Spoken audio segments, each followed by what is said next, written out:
본문의 이 계명은 좁게는 부모를 공경하라라는 그러한 겉면이지만요, 넓게는 모든 권위를 존경하고 인정하라라는 그 메시지이기도 하거든요. 이 5계명의 범위는 참 인간관계의 기초인데, 특별히 윗사람에 대한 제대로 된 우리의 자세가 매우 중요하다, 그렇게 범위를 확장시켜서 주고 있습니다. 그 사람을 향한 계명 중에 첫 번째 나오는 계명이거든요. 이 말은 이 5계명이 사실은 나머지 6계명부터 10계명의 모든 기초가 되고 시작이 된다라는 것입니다. 유일하게 이 사람과의 관계 계명 속에서 하나님이란 단어가 들어가고 하나님의 약속이 들어가 있습니다.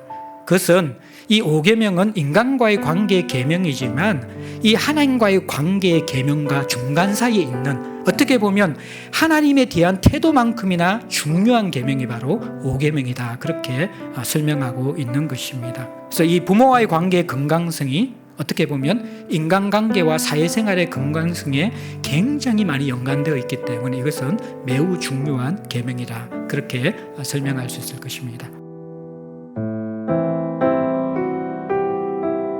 성경은 이 부모 공경하지 않는 것을 굉장히 중대한 죄로 봅니다. 하나님 보시기에 이것이 굉장히 중요한 우리의 재성을 다루는 것이고, 이것이 제대로 되지 않으면 하나님에 대한 신앙생활과 사회생활을 할 수 없다라고 성경은 보고 있는 거예요. 신약 성경을 자세히 보면요, 부모를 공경해야 되는데 어떤 전제가 있습니까?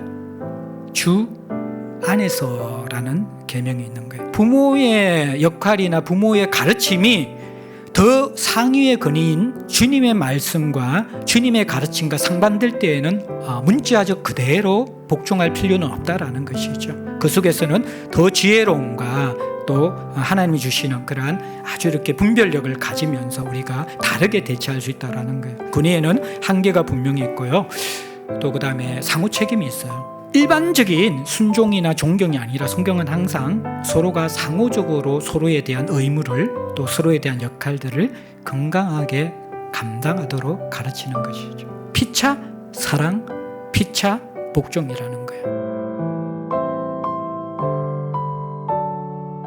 생명이 길다라는 이것은요, 오래 산다라는 의미가 포함되어 있지만 그 이상의 의미죠. 풍성하게 행복하게 산다라는 의미가 내 생명이 길리라라는 그 개념에 들어가 있습니다. 결국 인간의 행복이라는 것은 물질이 아니라 하나님의 형상, 관계적인 존재이거든요.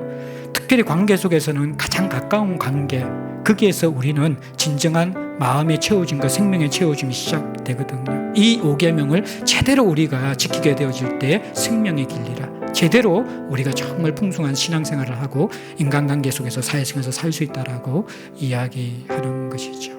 우리 마음속에서 감사와 부모에 대한 사랑이 회복되어질 때에 하나님에 대한 사랑과 감사도, 또 사람에 대한 감사와 사랑도 함께 회복되어지는 물고가 트인다는 걸 생각하면서 이 5계명의 메시지를 붙잡는 저와 여러분들 될 수 있기를 주의 이름으로 축복합니다.